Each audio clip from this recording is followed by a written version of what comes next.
देश के जाने माने और सबसे सम्मानित उद्योगपति रतन टाटा साहब अब हमारे बीच नहीं रहे। 1937 में जन्मे रतन टाटा 2024 में 86 साल की उम्र में मुंबई के ब्रीच कैंडी अस्पताल में अंतिम सांसें लेते हैं। रतन टाटा की मृत्यु पर सारा देश गमगीन है, हर किसी की आंखें नम है। रतन टाटा की लेगेसी ऐसी है कि पक्ष विपक्ष दोनों तरफ से उनके निधन पर शोक संदेशों का तांता लगा हुआ है। शायद ही देश में कोई दूसरा व्यक्ति होगा जिसे इतना सम्मान मिला होगा जितना सम्मान रतन टाटा साहब को मिला है। हालांकि मृत्यु इस जीवन का अंतिम सत्य है, हर किसी को एक रोज इससे गुजरना है। लेकिन रतन टाटा के ना रहने पर एक सवाल उठ रहा है कि कौन बनेगा टाटा का उत्तराधिकारी, किसके हाथ जा सकती है 3800 करोड़ के साम्राज्य की कमान। 86 साल की उम्र में रतन टाटा साहब का निधन हुआ। मुंबई के ब्रीच कैंडी अस्पताल में आईसीयू में वो एडमिट थे। रतन टाटा केवल अपने कारोबार के लिए नहीं बल्कि अपने उस दान करने वाले दानवीर व्यक्ति के तौर पर भी जानने आते थे। उद्योगपति रतन टाटा की पहचान एक समाज सेवी की रही है। टाटा ग्रुप के साम्राज्य को दिन दुगना रात चौगुना करने में रतन नवल टाटा का बहुत बड़ा हाथ रहा है। उनकी लीडरशिप में टाटा सन्स ने नई ऊंचाइयों को छुआ, देश दुनिया में कारोबार तेजी से फैलाया। टाटा ट्रस्ट के जरिए देश को आगे बढ़ाने, गरीबों के जीवन स्तर को बेहतर बनाने के लिए रतन टाटा ने कई काम किए। टाटा को लाइमलाइट की दुनिया से दूर रहने, सादा जीवन, उच्च विचार वाली जिंदगी के लिए जाना जाता है। लेकिन अब जब सवाल उनके उत्तराधिकारी का हो रहा है, क्योंकि रतन टाटा की शादी तो हुई नहीं थी, इंडिया चाइना वॉर के चलते उनकी शादी रह गई थी, उनका कोई संतान नहीं है, उनके उत्तराधिकारी को लेकर चर्चाएं कई हैं।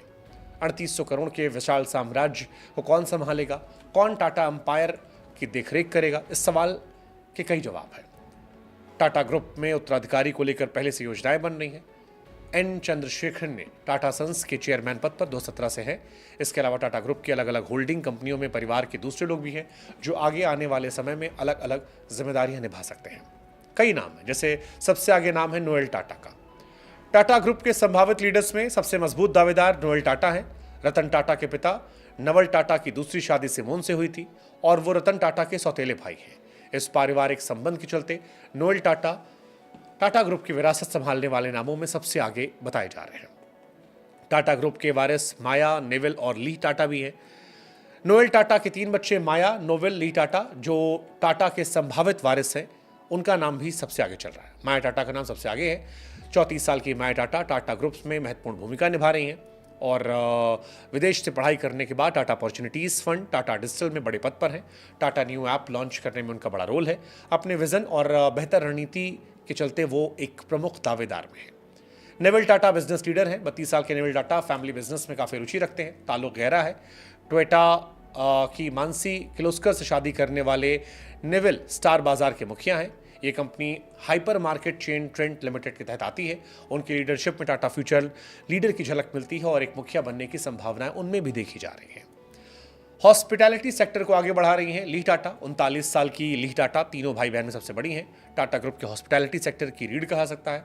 स्पेन के ही आई बिजनेस स्कूल में पढ़ी हैं और ताज होटल रिजॉर्ट, ताज पैलेस को एक्सपैंड करने में उनकी अहम भूमिका है। इंडियन होटल कंपनी के ऑपरेशन देख रही हैं। टाटा ग्रुप का कद हॉस्पिटैलिटी इंडस्ट्री में और मजबूत कर रही हैं।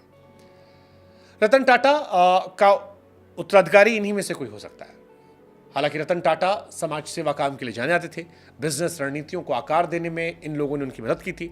नोएल टाटा और उनके बच्चों के नाम इस लिस्ट में सबसे आगे हैं। टाटा ग्रुप के फ्यूचर लीडर्स में इनोवेशन, इंटीग्रिटी और सामाजिक प्रभाव जैसी बड़ी जिम्मेदारियां निभानी है। टाटा साहब जिन्होंने जीवन भर शादी नहीं की, उनकी नेटवर्थ 3800 करोड़ रुपए है। अब सवाल यह है कि रतन टाटा के बाद इसकी जिम्मेदारी किसे मिलेगी। इन्हीं में से कोई नाम होगा जो शायद उस जिम्मेदारी को संभालेगा। लेकिन रतन टाटा साहब का जाना हम सब के लिए दुखद, गमगीन करने वाला विषय है, क्योंकि टाटा साहब कोई इंडस्ट्रियलिस्ट सिर्फ नहीं थे, एक बिजनेसमैन नहीं थे, एक आइकन थे, एक ऐसे व्यक्ति थे जिनका सम्मान हर कोई करता है। और अब जब ये लेजेंड नहीं है तो फिर सारा देश गमगीन है। एक ऐसा इंसान हिंदुस्तान से गया जिसने हिंदुस्तान के बिजनेस को ग्लोबल स्टेज पर पहुंचाया। बिजनेस किया लेकिन समाज सेवा की, दान दिया, और शायद यही वजह है कि आज सारी दुनिया उनका सम्मान कर रही है।